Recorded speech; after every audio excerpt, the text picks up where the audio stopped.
მოგესალმებით ფერმერებისა და სოფლის მეურნეობით დაინტერესებულთათვის აგრო სიახლეებს კვლავ მე გიგა აბულაძე წარმოგიდგენთ. ნარჩენების მართვის თანამედროვე მიდგომები, ევროპული გამოცდილება და საქართველოში რეპლიკაციის შესაძლებლობები. ექსპო ჯორჯიაში მიმდინარე სამუშაო შეხვედრაზე აღნიშნულ საკითხებთან ერთად 2019 წლის დეკემბრიდან ასამოქმედებელ მწარმოებელთა გაფართოებულ ვალდებულებებზეც იმსჯელეს. რას მოიცავს ახალი რეგულაცია და რა გზებით დაეხმარებიან დონორი ორგანიზაციები საქართველოს თანამედროვე სტანდარტების შესაბამისი ნარჩენების მართვისა და გადამუშავების სტრატეგიის შემუშავებაში. აგრო სიახლეები გიამბობთ. First of all, the European Union is a strong partner of Georgia when it comes to პირველ რიგში მინდა ის აღნიშნო, რომ ესე იგი ევროკავშირი საქართველოს ზოგადად ძალიან ეხმარება, როგორც გარემოს დაცვასთან და ადამიანის ჯანმრთელობის დაცვასთან დაკავშირებულ ძალიან ბევრ სხვადასხვა პროექტში და საქმიანობაში და ჩვენ აი ამ კუთხითაც მწარმოებლის გაფართოებული ვალდებულებების კუთხითაც დაგავუწევთ დახმარებას საქართველოს. ეს ძალიან მნიშვნელოვანი კომპონენტია გარემოს დაცვის და აი ნარჩენების მართვის, რომელსაც ძალიან მალე მოაქვს შედეგი და საქართველოს მთავრობამ დაისახა ეს ამბიციური მიზნები, რომ 2019 წლისათვის უკვე მთელი რიგი პროდუქტებისათვის ეს პრინციპი დანერგილი იქნა საქართველოში და თქვენ ნახავთ რა მალე დაინახავთ ყველა ამ შედეგს, ამ საქმიანობის შედეგს. ჩვენ და რა თქმა უნდა კიდევ სხვა ბევრი საერთაშორისო პარტნიორი, მათ შორის არის გაერო, სიდა, ანუ შვედეთის საერთაშორისო დახმარების სააგენტო, უწევთ დახმარებას საქართველოს ამ კუთხით და ჩვენ ზუსტად იმიტომ შევიკრიბეთ დღეს, რომ განვიხილოთ ყველა ეს მნიშვნელოვანი საკითხი და მართლაც ძალიან მნიშვნელოვანი ეს კონფერენცია, იმიტომ აქ განისაზღვრება ზუსტად რა როლს შეასრულებს ევროკავშირი ამ პროცესში, როგორ შეიძლება საქართველოს დაეხმაროს. And what it will mean both in responsibilities and in terms of opportunities for business and for people. This is an extremely important priority globally, but also for the Georgian government. ეს სისტემა გულისხმობს იმას, რომ მწარმოებელმა თავიდან ბოლომდე, ანუ პროდუქტი, როდესაც დამზადდება იქიდან მის სიცოცხლის ბოლომდე, ანუ აქ იგულისხმება რეციკლირება, იქნება ეს თუ განთავსება, ამაზე პასუხისმგებლობა ეკისრება თავად მწარმოებელს. ეს სისტემა პირველად დაინერგა შვედეთში 20 წლის წინ 90-იან წლებში და ჩვენ გვაქვს ძალიან დიდი გამოცდილება შვედეთში ამ საკითხზე, ამ ძალიან კომპლექსურ და რთულ საკითხზე მუშაობისა და ჩვენ ძალიან მოხარულები ვართ, რომ საქართველოს მთავრობამ დაიტაცა ეს გამოწვევა და საქართველოში მოხდება ამ სისტემის დანერგვა და მზად ვართ, რომ დავეხმაროთ საქართველოს მთავრობას და ამისათვის ვართ შეკრებილები ზუსტად აქ ყველანი, რომ დღეს გაუზიაროთ ეს გამოცდილება და ცოდნა საქართველოს მხარეს. ბატონო და მოდი თავდაპირველად დავიწყოთ საუბარი ზოგადად ამ პასუხისმგებლობაზე, გაფართოებულ პასუხისმგებლობაზე, რაც ბიზნესს ექნება სავარაუდოდ 2019 წლის დეკემბრის თვიდან. კონკრეტულად რა ასპექტებს მოიცავს ეს და რა სახის პასუხისმგებლობაზეა საუბარი?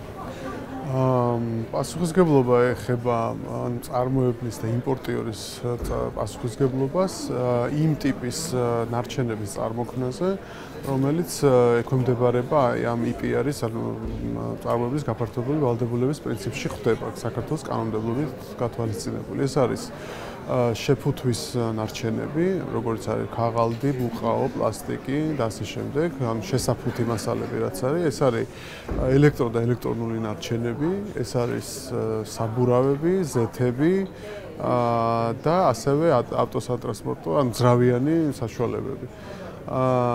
ის მწარმოებელი ან იმპორტიორი, რომელიც ამ ტიპის პროდუქტს აწარმოებს ან შემოაქვს ბაზარზე, ის კომპანია იქნება თუ იურიდიული პირი არის პასუხისმგებელი შემდეგ წარმოქმნილი ნარჩენის შეგროვება, განთავსება, რეციკლირება თუ რაც თქვათ რასაც დაექვემდებარება. ეს არის აქ არის ორი პრინციპი გასათვალისწინებელი, ერთი ფინანსური, რომ ფინანსურად არის პასუხისმგებელი ეს იურიდიული პირი, რომ მოახდინოს ამ ნარჩენების შეგროვება, მეორე არის ორგანიზაციული მხარე, როგორ ხდება ორგანიზაციულად ამის მოწყობა და სხვადასხვა მოდელი არსებობს, არის ინდივიდუალური მიდგომები, არის ასევე მსგავსი ტიპის კომპანიები, საერთო თქვათ ასოციაციებს ან ორგანიზაციებს აყალიბებენ, რომლებიც შემდეგ უკვე პასუხისმგებელი არიან ამ ტიპის ნარჩენების შეგროვება, განთავსება, რეციკლირება, უტილიზაციაზე. ჩვენი პროექტის მეშვეობით ხელი შეწყობა ხდება დიალოგისთვის, რომ არსებობდეს დიალოგი საჯარო სექტორსა და კერძო სექტორს შორის. კერძო სექტორს მოგეხსენებათ თავისი განსაკუთრებული პასუხისმგებლობები გააჩნია ნარჩენების მართვასთან დაკავშირებით. მოგეხსენებათ დღევანდელი შეხვედრაც იყო ფოკუსირებული წარმოებელთა გაფართოებული პასუხისმგებლობის თაობაზე, რაც თავისთავად გულისხმობს, რომ ამგვარი პასუხისმგებლობები თვითონ წარმოებლებსაც გააჩნიათ, რომ მათი, ასე ვთქვათ, წარმოებული პროდუქციის შედეგად მისი გამოყენების შემდეგ არ მოხდეს ჰაერის, წყლის და ნიადაგის დაბინძურება. ახალი რეგულაციამ წარმოებულთა გაფართოებული ვალდებულებების შესახებ 2019 წლის დეკემბრიდან ამოქმედება. მანამდე კი მნიშვნელოვანია მუნიციპალიტეტების დონეზე ნარჩენების ეფექტური შეგროვება სეპარირების სისტემები დაინერგოს. როგორც ორგანიზაცია მწვანეთა მოძრაობა დედამიწის მეგობრების ხელმძღვანელი ნინო ჩხობაძე ამბობს, მართალია მუნიციპალიტეტების დონეზე ნარჩენების მართვის დოკუმენტები მუშავდება, თუმცა მათ ნაწილში ეს მხოლოდ ფურცელზე დარჩა და რეალურად არ ხორციელდება. მაგალითად 2010-ში როცა ვიწყებდით პროექტს დავარსებთ საქართველოს, ეს იყო საშინელება, რაღაც პრობლემები ჰქონდა თითქმის ყველგან და დღეს რა თქმა უნდა შედარება არ არის იმასთან მიმართებაში რაც არის, იმიტომ რომ შეგროვება მაინც დაიწყო პრაქტიკულად ყველა მუნიციპალიტეტში, თუმცა ყველა მუნიციპალიტეტში არ არის ყველა უბნიდან დასახლებული წერტილიდან არ გამოდის ნაგავი, ეს ერთი. ამის შედეგად ჩვენ გვაქვს არალეგალური სტიქიური ნაგავსაყრელები საკმაოდ ბევრი. აქ არ არის ლაპარაკი სეპარირებაზე, აქ არის ჩვეულებრივ გამოტანაზე საუბარი პირველ რიგში და ყველა რა თქმა უნდა ამას ვერ ახერხებს. თუმცა არის მუნიციპალიტეტებმა, რომელმაც უფრო წინ წავიდნენ, პრაქტიკულად ყველა დასახლებული პუნქტი არის მოცული და რეალურად მათი გეგმები არის შემუშავებული ისე, ნარჩენების მართვის გეგმას გულისხმობ, რომელზეც იყო საუბარი და აღმოჩნდა ისე, რომ ეს ნარჩენების მართვის გეგმები ძალიან ბევრ მუნიციპალიტეტში კარგად სრულდება, თუმცა ძალიან ბევრში აგრეთვე, არ ვიტყვი ახლა პროცენტულად რამდენში, ეს არის უფრო ფარატინა ქაღალდი, ვიდრე რეალურად არსებული დოკუმენტი. უმრავლესობა ხო, ნახევარ-ნახევარზე, მოდი ვთქვათ ესე. მაგრამ რეალურად შესრულებაზეა ლაპარაკი და იმაზეა საუბარი, რომ რატომღაც ჩათვალეს, რომ ნარჩენების მართვის გეგმა უნდა იყოს თავისთვის და ბიუჯეტის დაგეგმვა მუნიციპალიტეტის უნდა იყოს თავისთვის. ეს მთლად ჩემთვის გაუგებარი მომენტია. ეხლა არ დავაკონკრეტებ, რომელი მუნიციპალიტეტია ესეთ მდგომარეობაში, მაგრამ ფაქტი ერთია, რომ აი სუფთა რეგიონის კონკურსზე თქვენ ნახავთ, რომელი მუნიციპალიტეტი უკეთეს მდგომარეობაშია ვიდრე სხვები. მუნიციპალიტეტების დონეზე ნარჩენების შეგროვების კუთხით, რომ ჯერ კიდევ პრობლემებია იციან გარემოს დაცვისა და სოფლის მეურნეობის სამინისტროში და აღნიშნავენ, რომ სისტემის მოწესრიგებისთვის ეფექტიანი ნაბიჯების გადადგმა თვითმმართველობებსა და რეგიონული განვითარებისა და ინფრასტრუქტურის სამინისტროსთან ერთად მიმდინარეობს. მნიშვნელოვანი საკითხი არის ასევე თვითმმართველობების ჩართულობა ამ მიმართულებით. Როგორც ვიცით, დღეის მდგომარეობით ბევრ მუნიციპალიტეტში ხდება ვთქვათ ნარჩენების გამოტანა სოფლებიდან და ასე შემდეგ. არის ასევე პრობლემური მუნიციპალიტეტები, სადაც დღეს ჯერ კიდევ არ არის ვთქვათ ეს სისტემა დანერგილი, მათ შორის რამდენიმე ხდება სეპარირებაც, თუმცა აქაც გვაქვს პრობლემა იმ მიმართულებით, რომ ეს სეპარირებული ნარჩენები ზოგჯერ კვლავ ისევ ერთ ურნაში ხდება, ესე რომ ვთქვათ საბოლოო ჯამში. ვთქვათ ამ მიმართულებით, თვითმმართველობების მიმართულებით, მათ როლზე რო გავამახვილოთ ყურადღება და აი ამ პრობლემებზე, მათ შორის როგორ ხედავთ მის აღმოფხვას?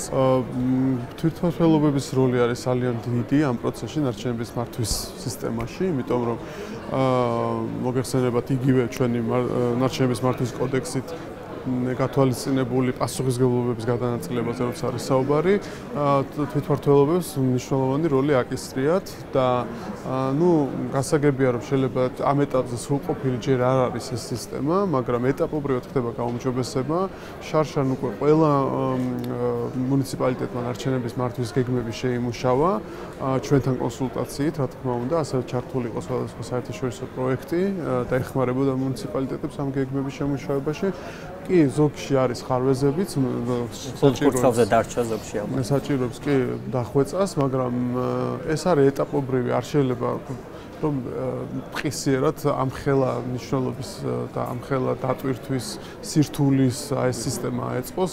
სხვა ქვეყნების მაგალითებიც რომ ნახოთ, ევროკავშირის წევრი ქვეყნების მათ შორის დღემდე ამას წლები ჭირდება რომ განავითაროს. სერიოზული მუშაობა მიმდინარეობს მუნიციპალიტეტების შესაძლებლობის გაძლიერების მიმართულებით. კი ბატონო, უნდა ვაღიაროთ, რომ შედარებით ნაკლები გამოცდილება, ნაკლები შეიძლება ითქვას კვალიფიკაცია არსებობს ადგილებზე მუნიციპალიტეტებში მუნიციპალური ნარჩენების მართვასთან დაკავშირებით, მაგრამ ეხლა ერთდროულად რამოდენიმე პროექტის ფარგლებში ჩვენი სამინისტრო, სხვა ჩვენი სტეიკჰოლდერები და სხვადასხვა პროექტები ეწევიან ძალიან სერიოზულ მუშაობას შესაძლებლობის გაძლიერების მიზნით ამ შემთხვევაში მხედველობაშია მიღებული მათი კვალიფიკაციის ამაღლება, ინფორმაციის მიწოდება, ტრენინგების ჩატარება, ნარჩენების მართვასთან დაკავშირებით და შესაბამისად მუნიციპალიტეტებში უკვე ეს პოტენციალი გაზრდილია რეალურად იმათ ძალიან კარგად ესმით სეპარირებული შეგროვების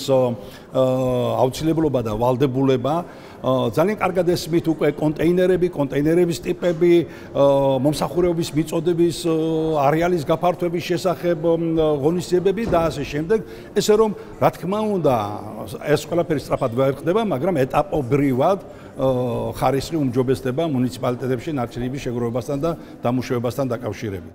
ექსპერტები თვლიან, რომ იმ შემთხვევაშიც კი თუ 2019 წლისთვის ყველა მუნიციპალიტეტში ნარჩენების მართვის ეფექტური სქემა იმუშავებს, გასათვალისწინებელია მუნიციპალური ნაგავსაყრელების თანამედროვე სტანდარტების საკითხიც. Ვთქვათ 2019 წლის დეკემბერია, მივახციეთ იმას, რომ როგორც ბიზნესის კუთხით, ასევე თვითმმართველობების კუთხით ნაგვის შეგროვება და სეპარირება ხდება.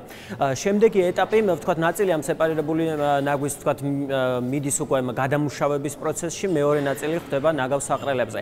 ნაგავსაყრელების პრობლემა, უпроსტად ნაგავსაყრელები თვითონ რამდენად მზად იქნებიან 2019 წლის დეკემბრისთვის ამ მასის მისაღებად და მათ შორის მაინტერესებს აი ფუნქციური ნაგავსაყრელი, რომელიც სტანდარტებს ესაბამება, რამდენი გვაქვს დღეს საქართველოში და თქვათ რეგიონების მიხედვით თუ არის გადანაწილებული. დიახ, ნაგავსაყრელებთან დაკავშირებით ასეთი სიტუაცია გვაქვს.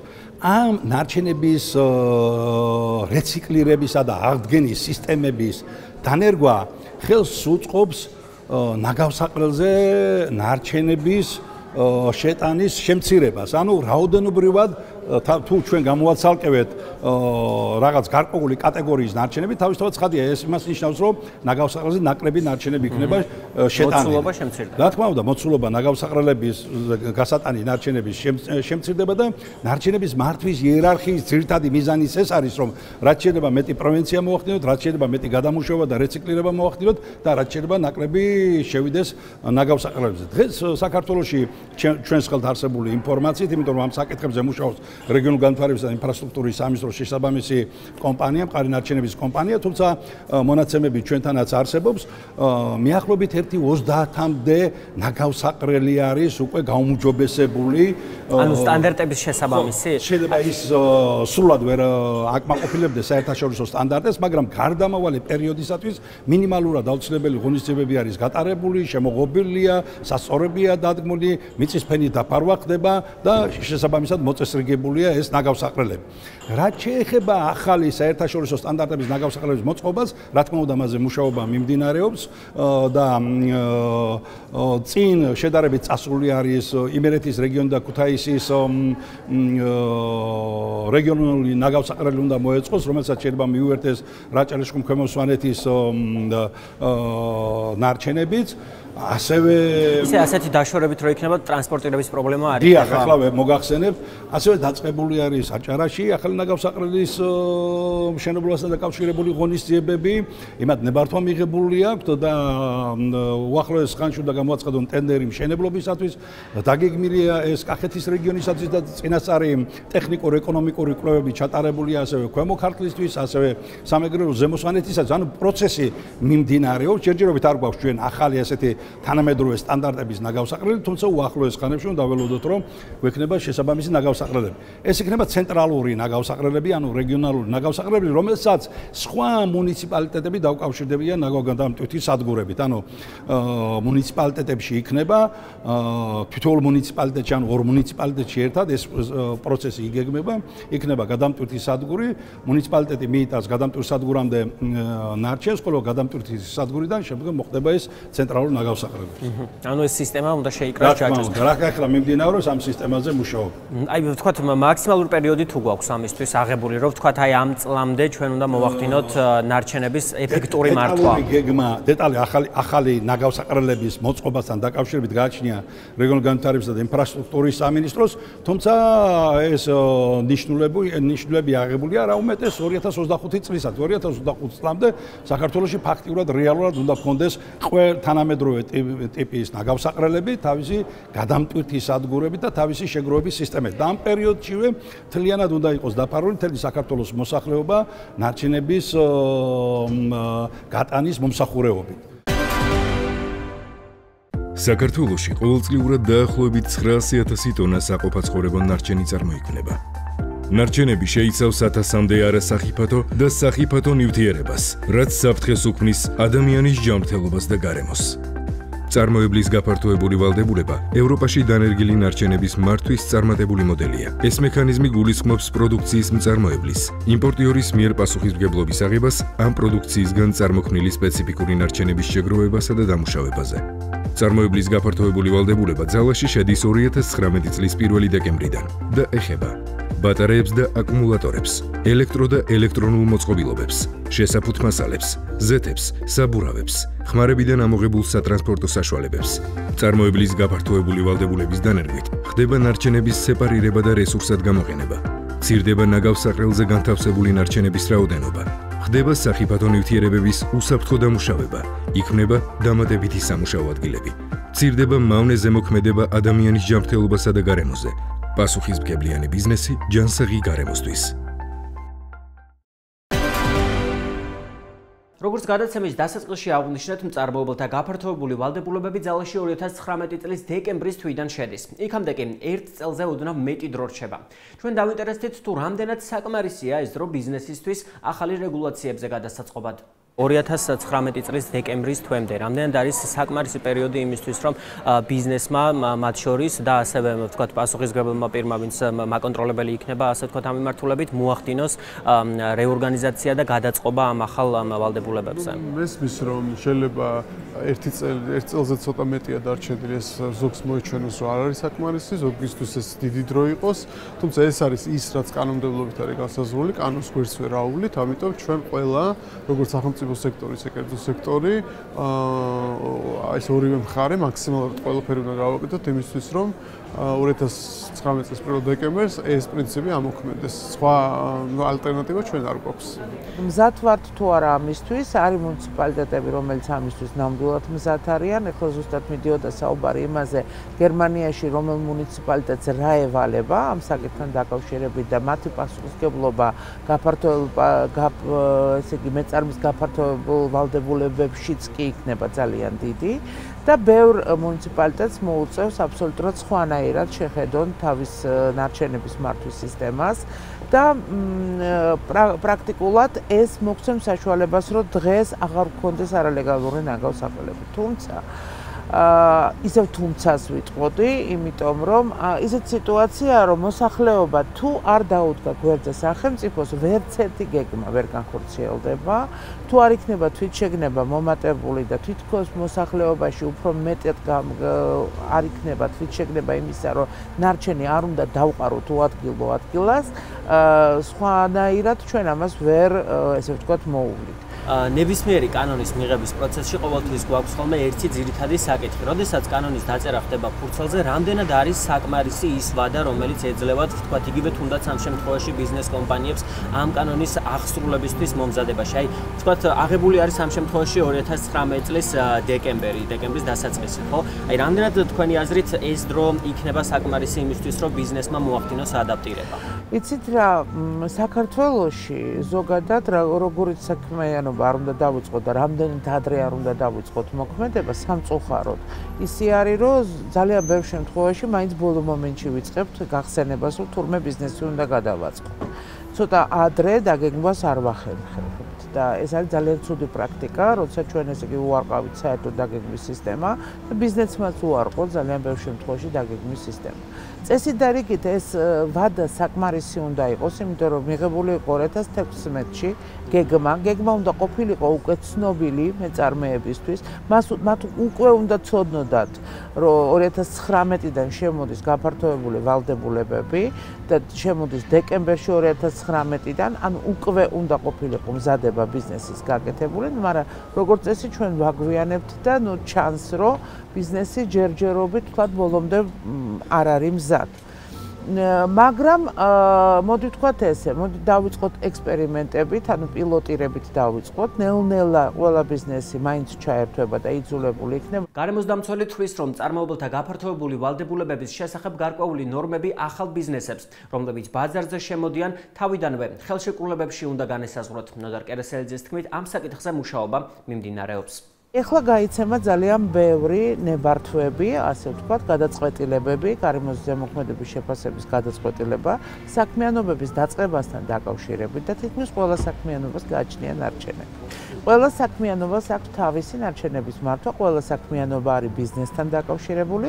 აი, მთავარი ასპექტი ეხლა ჩემი აზრით არის ის, რომ ამ ნებართვაში, რომელსაც თვითონ სამინისტრო გასცემს, ანუ გარემოსდაცვის გადაწყვეტილებაში, ეს საკითხი ბიზნესის ვალდებულება ნარჩენებთან დაკავშირებით უფრო დეტალურად იყოს განხილული. ანუ უკვე ჩანდეს ბიზნესის გაფართოებული პასუხისმგებლობა ამ გაცემულ ნებართვაში. ანუ მე კიდევ ერთხელ ვამბობ, ველოსიპედის გამოგონება არ გვჭირდება. არის მნიშვნელოვანი, რომ გადაწყვეტილებები იყოს კომპლექსურად მიღებული და როცა ერთ რაღაცას ვაკეთებთ, მეორემ უნდა ეს აიტაცოს თვითონ შიგნითვე სტრუქტურაში. ანუ პასუხისმგებლობა ისევ და ისევ, რა თქმა უნდა, ეკისრება გარემოსდაცვისა და სოფლის მეურნეობის სამინისტროს. სწორედ ამას დაარეგულირებს ის საკანონმდებლო ჩარჩო, რომელსაც ეხლა ვიმუშავებთ ჩვენ. მე რაც ჩამოვთვალე ეს სპეციფიკური ნარჩენები, რასაც ეს EPR ეხება, სწორედ თვითონ ამ ნაკადზე იქნება კანონქვემდებარე ნორმატიული აქტი, რაღაც კონცეფციის დონეზე უკვე შემუშავებულია და დღესაც იქნება მსჯელობა ჩვენს პარტნიორებთან ერთად და კერძო სექტორთან და სწორედ ეს კანონქვემდებარე აქტი დაარეგულირებს ამ საკითხს. შეიძლება ეს ესეც იყოს, შეიძლება არც იყოს. ანუ ნახოთ როგორ განვითარდება ეს მუშაობა. წარმოებელთა გაფართოებული ვალდებულებების ერთ-ერთი ნაწილი იმ კომპანიებსაც ეხებათ, რომელთა მუშაობაც შეფუთვის ნარჩენებს ტოვებს. სამუშაო შეხვედრის მსვლელობისას ჩემი კოლეგა ირმა ჭარაკაშვილი დარგის სპეციალისტებსა და თავად ბიზნესის წარმომადგენლებს გაესაუბრა და ახლა მათ პოზიციებს გაგვაცნობს. მოგესალმებით, გიგა კონფერენციამ წარმოებელთა გაფართოებული ვალდებულება ტექნიკურ გამოთვლებით იწოდება. კონფერენციის ერთ-ერთი სესია შეფუთვის ნარჩენების მართვას დაეთმო. წარმოგიდგენთ ჩვენ სტუმარს ევროკავშირის ტექნიკური დახმარების პროექტის ექსპერტს ქალბატონ მარიამ შოთაძეს. ქალბატონო მარიამ, რა მდგომარეობაა ამ მხრივ საქართველოში? ვიცით, რომ 2017 წელს დაახლოებით 195,000 ტონა შეფუთვის ნარჩენი დაფიქსირდა საქართველოში. რა კეთდება ამ რაოდენობის შესამცირებლად? მოგესალმებით. ნამდვილად ბევრი რამე არ კეთდება, ძირითადად ჩემ გამოსვლაშიც ხაზი ქონდა გასმული იმას, რომ ამ ნარჩენების უმრავლესობა ხდება ნაგავსაღრელებზე. ძალიან მცირე რაოდენობით ხდება გამოყენება, რეციკლირება, თუმცა ცოტა განსხვავებული, ასე ვთქვათ, სურათი გვაქვს სხვადასხვა მასალებთან მიმართებაში, პლასმასთან მიმართებაში. ფაქტიურად უმეტესი ნაწილი ხდება ნაგავსაყრელზე, დაახლოებით 20% არის ნაგავსაყრელებზე მოხვედრილი ნარჩენების შემადგენლობაში პლასმასის წილი. თუმცა მინას თუ ავიღებთ, მინის შემთხვევაში მაგალითად ხდება ხელმეორედ გამოყენება და რეციკლირება. საქართველოში მოქმედებს შპს მინა წარმოება, რომელიც მინისტარას ამზადებს, ასე რომ ამ კუთხით უფრო უკეთესი მდგომარეობა გაქვს, მაგრამ ზოგადად მაინც ამ ნარჩენების უმრავლესობა ხდება ნაგავსაღრელებზე. რეციკლირების შესაძლებლობები ძალიან შეზღუდული არის საქართველოში, განსაკუთრებით პლასმასის ნარჩენებთან მიმართებაში და ძალიან კარგი არის, რომ 2019 წლიდან შემოდის წარმოებების გაფართოებული ვალდებულება, ანუ უკვე მწარმოებელს ავალდებულებს, რომ ასე ვთქვათ, მოუაროს თავის კომპანიაში წარმოქმნილ თუ იმპორტირებულ ნარჩენს, შეაგროვოს, ან თვითონ გადაამუშავოს, ან ვთქვათ, მიაწოდოს სხვა გადამამუშავებელ საწარმოს და ან ვთქვათ, ექსპორტზე თუ შეუძლებელია გადამუშავება, ექსპორტზე გაიდანოს და ანუ მაქსიმალურად შეამციროს ნაგავსაყრელებზე მოხვედრილი ნარჩენების რაოდენობა. თქვენ საკმაოდ დიდი კვლევა წარმოადგენთ და როგორ ფიქრობთ, მწარმოებლები რამდენად არიან ამ ვალდებულების ასახებად მზად? იცით რა არის, ესეთი სოციალური გამოკითხვა ჩვენ პროექტში არ ჩატარებულა, მაგრამ ქალბატონმა ხათუნა გოგალაძემ ელექტრულ ნარჩენებთან მოგახსენეთ, რომ სოციალური გამოკითხვა იქნა ჩატარებული და ეს ცნობიერება საკმაოდ დაბალი არის. ჩვენი ექსპერტის ასე ვთქვათ კომუნიკაციიდანაც სხვადასხვა კომპანიებთან ჩანს სოციალური გამოკითხვა არ ჩაგუტარებია, მაგრამ უბრალოდ პირადი კონტაქტებიდან, სატელეფონო გამოკითხვებიდან ჩანს, რომ ძალიან ბევრი კომპანია საქმის კურსში საერთოდ არ არის, რომ ესეთი ვთქვათ საკანონმდებლო ვალდებულება შემოდის. ზოგ კომპანიას ძალიან უცნაურია, მაგალითად ასეთი მაგალითი შემიძლია მოგიყვანოთ გუდვილის შემთხვევაში და ეს დიდი მსხვილი სუპერმარკეტების და შემთხვევაში და ვთქვათ საბითუმო და საცალო ვაჭრობის ობიექტების შემთხვევაში ზოგ ობიექტს გონია რომ ის ვალდებული იქნება, ზოგ ობიექტს გონია რომ ის არ იქნება ვალდებული, ანუ ზოგმა იცის ამ ვალდებულების შესახებ, უბრალოდ არ აქვს კარგი წარმოდგენა, ანუ კონკრეტულად მას ეხება თუ არა და კონკრეტულად რა უნდა გაკეთდეს. ანუ ამ შემთხვევაში თუ აქვს წარმოდგენა, უმეტეს შემთხვევაში ბუნდოვანი წარმოდგენა აქვს ამასთან მიმართებაში. თქვენ ახსენეთ, რომ ცნობიერება ეს დონე დაბალი არის და როგორც ვიცით, სტრატეგიიდან გამომდინარე 2020 წლისთვის შეფუთვის ნარჩენები უნდა იყოს 40%-ით შემცირებული. როგორ ფიქრობთ, ამ მაჩვენებებს მივიღებთ ჩვენ? მინდა მოგახსენოთ, რომ ძალიან ასე ვთქვათ, ამბიციური მაჩვენებელი არის, როგორც ჩვენი უცხოელი ექსპერტები, ევროკავშირის ექსპერტები, ჩვენ პროექტში მოღვაწე ექსპერტები ვარაუდობენ, ეს მაჩვენებელი მიუღწევადი არის. საბოლოო მაჩვენებელიც, რომელიც დაახლოებით 90% არის, ანუ 2025 წლისთვის დიახ, ესეც არარეალური არის. ამიტომ ჩვენ ვიმუშავებთ გარემოს დაცვისა და სოფლის მეურნეობის სამინისტროსთან ერთად, ვიმუშავებთ ბრძანებულებას შეფუთვის და სხვა ნარჩენების შესახებ, სადაც შემოთავაზებულია უფრო რეალისტური მაჩვენებლები და გარდა ამისა ჩვენი შეთავაზება გაეცნობა უკვე კონკრეტულად ბიზნესებს. დღევანდელი შეხედვა უფრო ცნობიერების ამაღლების შეხვედრა არის ეს პირველი შეხვედრა, რომ ბიზნესებს ჰქონდეთ წარმოდგენა რა არის წარმოების გაფართოებული ვალდებულება და ასე ვთქვათ მესიჯი იქნას გაჟღერებული, რომ ისინი ვალდებული იქნებიან 2019 წლიდან, მაგრამ ჩვენ გვექნება ცალკე შეხვედრები, ასე ვთქვათ უფრო ფოკუსირებული შეხვედრები ამ ჩვენ კანონქვემდებარე აქტებთან დაკავშირებით და ასეთ ამ მიზნობრივ მაჩვენებლებზე, ინდიკატორებზე ჩვენ ვისაუბრებთ და ბიზნესის აზრსაც გავითვალისწინებთ, რა თქმა უნდა. წარმოებელთა გაფართოებულ ვალდებულებებს მიესალმება ბიზნეს სექტორის ნაწილი, თუმცა კომპანია ნატახტარის კორპორატიულ საქმეთა დირექტორი ნიკოლოზ ქუნძაკიშვილი ამბობს, რომ წარმოებელთა უმრავლესობას ჯერ კიდევ არ აქვს ინფორმაცია, არ იციან როგორ განახორციელონ ნარჩენების მართვა. სწორედ ამიტომ რეგულაციის ამოქმედების გადავადებას ითხოვენ. ჩვენთვის ეს ცნობილია 2014 წლიდან, მას შემდეგ რაც ჩვენ გავეცანით ასოცირების ხელშეკრულებას და შემდეგ 2015 წლიდან, მას შემდეგ რაც ნარჩენების მართვის კოდექსში ჩაიწერა ეს ფორმულირება, რომ დაექვემდებარება წარმოების გაფართოებულ ვალდებულებას ადგილობრივი მწარმოებლები და ეს არის გარემოს დაცვის ერთ-ერთი პრინციპი, პოლიტიკა, რომელიც ჩვენ უნდა შემოვიღოთ ევროკავშირის ვალდებულების, ასე ვთქვათ, ჭრილშიც ამავე დროს. რაც შეეხება იმას, რამდენად არიან კომპანიები მზად, დღეს კომპანიებმა არ იციან და ჩვენ არა გვაქვს იმისი, ასე ვთქვათ, მოლოდინი, რომ თავიდანვე ძალიან კარგად პრობლემის გარეშე წავა. მომავალი წელი პრაქტიკულად გვექნება მოსამზადებელი სამუშაოისათვის, იმისათვის, რომ წლის ბოლოსთვის ავამუშავოთ. მას შემდეგ, რაც ეს ყველაფერი მოხდება, ჩვენი თხოვნა ხელისუფლების მიმართ, რომ მოხდეს მხოლოდ ვალდებულების ამოქმედება და არა სანქციების ნაწილის ამოქმედება. ეს ძალიან მნიშვნელოვანი კომპონენტია, იმდენად, ამდენად ჩვენ წარმოდგენა არა გვაქვს, როგორ იმუშავებს საქართველოში. იმიტომ რომ ძალიან მრავალგანზომილებიანია. აქ არა მარტო წარმოებელზეა საუბარი, არამედ მუნიციპალიტეტზეა, ადგილობრივ მოსახლეზე, მომხმარებელზე, რომელმაც ის სეპარირებულ შეგროვების ყუთში უნდა ჩააგდოს, მაგრამ ეს ყველაფერი ოჯახში იწყება. ანუ თქვენ ოჯახში უნდა დაასეპარიროთ ის ნარჩენი, რომელსაც მე ჩემს მიერ მოტანილ და მოწოდებულ, ასე ვთქვათ, სეპარირებულ ნაგვის ურნებში ჩაყრით, ხო?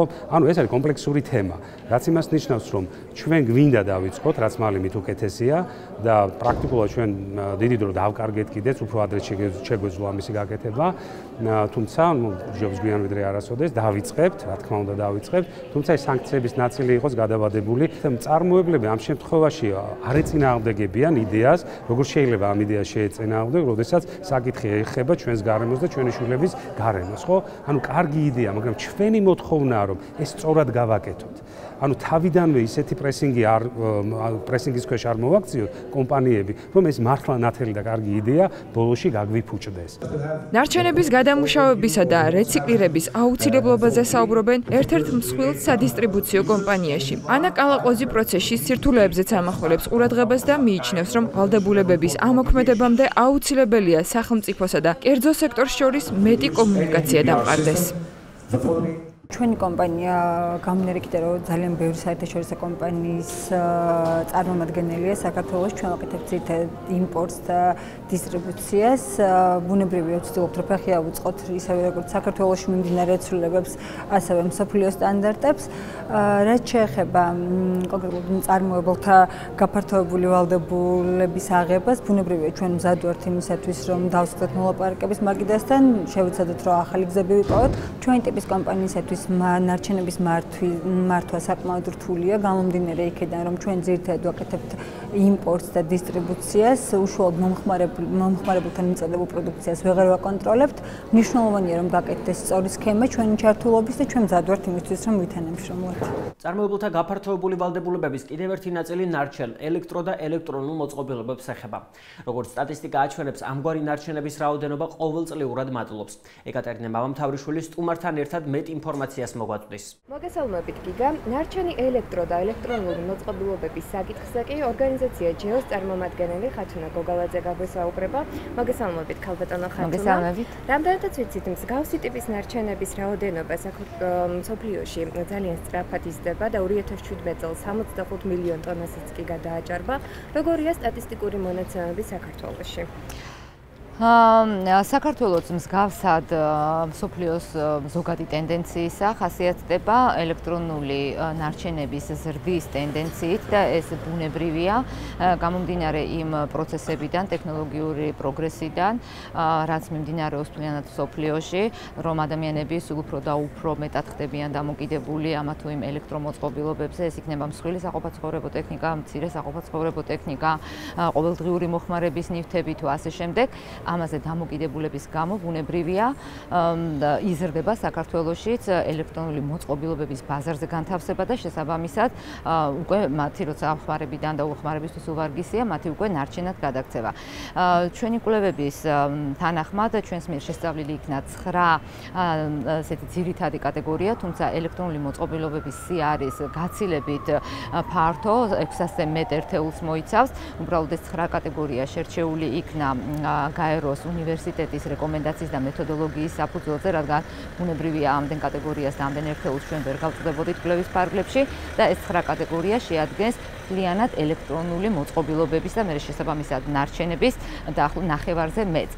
აქედან გამომდინარე ამ ყველაფერის გათვალისწინებით შეგვიძლია ვთქვათ, რომ 2017 წელს მაგალითად შარშანდელი მონაცემებით ერთ სულ მოსახლეზე დაახლოებით 4,2 კილოგრამი ელექტრონული ნარჩენი არსებობს ქვეყანაში, რაც მთლიანობაში 15,000 ტონას აჭარბებს და ამის ზრდის ტენდენცია მოსალოდნელი. მაგალითად, უკვე 10 წლის შემდეგ პროგნოზი არის ასეთი, რომ ისევ მხოლოდ ამ 9 კატეგორიის მიხედვით დაახლოებით 52,000 ტონა ელექტრო და ელექტრონული მოწყობილობა იქნება ბაზარზე განთავსებული, რომელიც შესაბამისად ბუნებრივია ნარჩენად გარდაიქმნება. და შესაბამისად როგორია სტრატეგია და სამოქმედო გეგმა, როგორ უნდა იმართოს ეს ნარჩენი? სწორედ მაგაზია საუბარი, ეს მწარმოებლის გაფართოებული ვალდებულება, ეს არის ძალიან წარმატებული მოდელი და მექანიზმი, რომელიც შეიძლება ასე ტერმინად ცოტა გაუგებრად ჟღერდეს, მაგრამ მთელი იდეა ამ კონცეფციის უკან არის ის, რომ ამ პროდუქციის მწარმოებლები, ვსაუბრობთ ამ წუთას ელექტრო და ელექტრონულ ნარჩენებზე, მწარმოებლები და იმპორტიორები, იმიტომ რომ საქართველოში ძალიან მცირე რაოდენობით ხდება წარმოება, დაახლოებით 1% თუ იწარმოება, მაგრამ იმპორტიორები ვალდებულები არიან, რომ თქვა შემოიტანეს ტელევიზორი და მოხდა მისი ბაზარზე განთავსება, აქ არ მთავრდება მათი პასუხისმგებლობა ვრცელდება მთელი სასიცოცხლო ციკლის განმავლობაში და მაშინაც კი, როცა უკვე ეს თქვა ტელევიზორი გარდაიქმნება ნარჩენად. აი სწორედ ამ კერძო სექტორის ჩართულობით კერძო სექტორმა უნდა მოახერხოს და მოახდინოს იმ სქემის შესაბამისად, რაც თქვათ შემდეგ კანონმდებლობით დარეგულირდება და ისი განხილვაც მოხდება დღეს უკვე. აი იმ სქემის შესაბამისად უნდა თვითოულ ამ სისტემაში ჩართულ რგოლს კონდეს თავისი მკაფიოდ განსაზღვრული ფუნქცია მოვალეობები.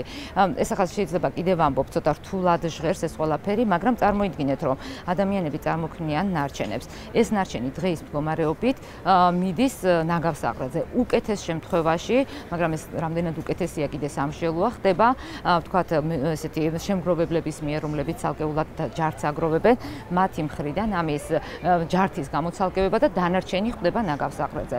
ის დანარჩენი რაც ხდება ნაგავსაღრელზე, ჯერ ეს ერთი ხშირ შემთხვევაში შეიცავს გარემოსა და ადამიანისთვის აზიანო ნივთიერებებს და ელემენტებს, ვთქვათ მძიმე მეტალი. ტიპის ნარჩენია, რომელიც გარემოსთვისაც და ადამიანის ჯანმრთელობისთვის რა თქმა უნდა, ელექტრონული ნარჩენები შეიცავს 1000-ზე მეტ სახიფათო და არასახიფათო ნივთიერებას. აქ არის ვთქვათ მძიმე მეტალები, სპილენძი, ტყვია, კადმიუმი, რომელიც საზიანო არის ორგანიზმისთვის და ადამიანის ჯანმრთელობისთვის. გარემოში მოხვედრის შემდეგ შეიძლება ის მოხდეს ნიადაგში, მიწისქვეშა წყალში და აქედან უკვე კვების ჯაჭვის საშუალებით ადამიანის ორგანიზმში და ეს ნამდვილად ძალიან საზიანო და მიჩნეულია, რომ ყველანაირად უნდა ვეცადოთ, რომ თავიდან ავირიდოთ ამ ნივთიერებების და ელემენტების გარემოში მოხვედრა.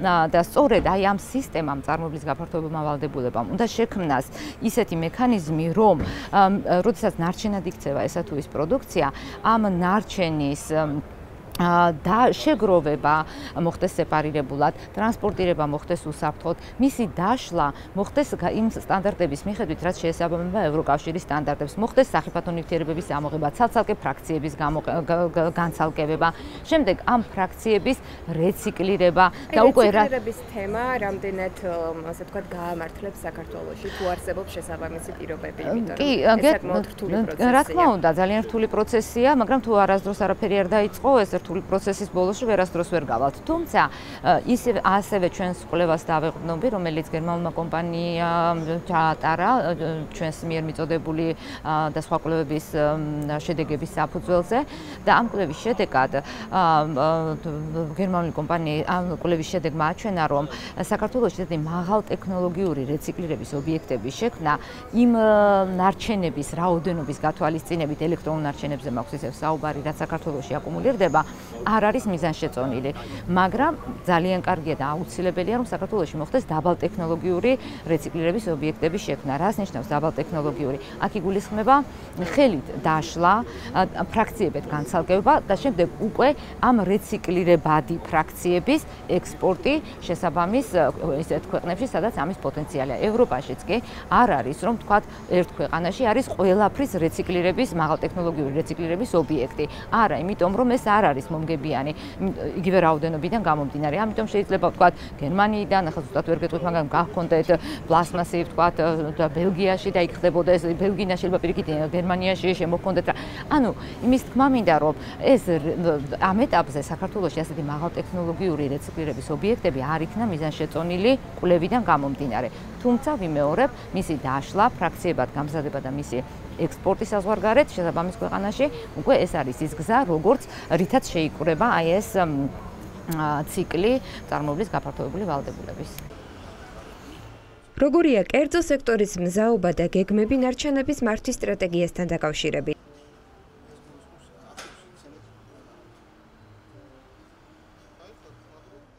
ჩვენ ნარჩენების მართვის თუ გადამუშავების კუთხით მიმდინარე პროცესებს აუცილებლად ვადევნებთ თვალყურს და ამ მიმართულებით სიახლეებს მომავალშიც გაგაცნობთ. დღეს კი მე ამით გემშვიდობებით. აქვე შეგახსენებთ, რომ ჩვენი დღევანდელი და სხვა ყველა გადაცემის ნახვა შეგიძლიათ ჩვენი Facebook-ის ოფიციალურ გვერდზე ქართული შრიფტით აგრო სიახლეები. აგრეთვე ჟურნალისტიკის რესურს ცენტრის ვებ გვერდზე jrc.g, სადაც აგრო სიახლეებთან ერთად სხვა ბევრ საინტერესო თემებსაც ნახავთ. ნახვამდის.